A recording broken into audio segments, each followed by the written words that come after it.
Once you have received your admission letter from a Canadian institute, you need to start gearing up to apply for study permit, which is also known as student visa. As a matter of fact, getting Canadian study permit is much more difficult than getting admitted into a university. This is simply because of the high volume of students that apply for the study permit every single year. Due to Canada's popularity in terms of job opportunities, quality of life, and easy PR process, a lot of students from developing countries like India, Pakistan, Philippines, and so on apply for their study permit every single year. In fact, many of them apply through agents that have tie-ups in some crappy colleges in Canada. That way, the students easily get admitted into these universities or colleges and sometimes into graduate programs that are completely unrelated to the student's career. In such cases, the agent's goal is to somehow get the student a study permit. So they sometimes use unethical means to fulfill the visa requirements, which clearly explains why the study visa rejection rate is close to 40% for the students coming from most of the developing countries. However, if you're admitted to a reputed university like U of T, U Waterloo, UBC, and so on, then you're pretty much guaranteed to get your study visa on time. This is because it is virtually impossible to get admitted to these universities unethically.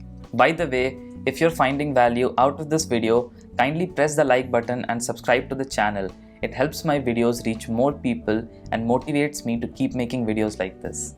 Coming back to the topic, there are two different routes that you can take to apply for your study permit. The first is the Student Direct Stream, which is also known as SDS, and the second route is the conventional one, which is also known as non-SDS. In the SDS route, you have more requirements to fulfill, but your visa processing time will be shorter. So you'll get your visa faster, but at the cost of more requirements that you'll have to fulfill. In the conventional route, you'll have less requirements to fulfill, but the visa processing time will be slightly longer than the SDS route. Based on my research, the visa processing time in both of these streams are not that different. So the conventional route usually takes 15 to 20 days extra compared to SDS route, and in some scenarios, the visa processing time for both of these streams are equal. Now let's take a look at the difference in requirements between the SDS route and non-SDS route. To begin with, in order to apply through the SDS route, you must be residing in any of these countries. If you're not, then you're not eligible for SDS route and you'll have to apply through the conventional or non-SDS route. For the conventional route, there is no such residential requirement that you'll have to fulfill. The second requirement for SDS is that you must write either IELTS or TEF as a language test. So IELTS is a language test for English and TEF is a language test for French. And once again, for the conventional route, there is no such requirement of language test. The third requirement for SDS route is that you must pay the first year tuition fee upfront. So before you apply for your study permit, you'll have to pay the first year tuition fee and attach the fee receipt along with your study visa application. In case of the conventional route, you don't have to pay the first year tuition fee upfront. So this is a big advantage of the conventional or non-SDS route over SDS route, especially for those applicants that plan to take an education loan. Because once they disburse the tuition fee amount, the interest on that amount starts getting accrued from that day itself. So this is one strong reason to choose the conventional or non-SDS route over SDS route. Moving on, you need to take an upfront medical exam for the SDS route, but it is not required for the non-SDS or conventional route. If you're applying through the conventional route, then you can even give your medical exam after you submit your visa application.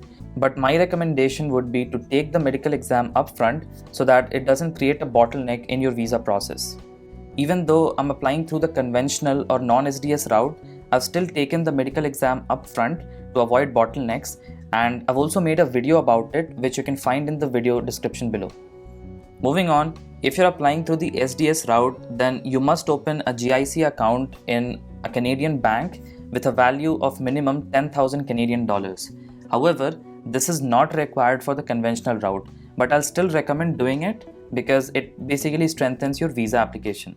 So even though I have applied through the non-SDS route, I've still opened a GIC account for 10,000 Canadian dollars just to strengthen my visa application. I went with non-SDS because I had taken TOEFL as the English language test, which is not accepted for the SDS stream, and also because I didn't want to pay the tuition fee upfront because I have taken out an education loan. Just wanted to give you an update on my visa application. So I had submitted my visa application on 3rd March and I received my biometric request within 24 hours. So right now I have an appointment at VFS Kolkata for 9th March for my biometric process. So once I'm done with this entire process, I'll make a video on biometrics as well. That's it for today. Thank you very much for watching and I'll catch you later.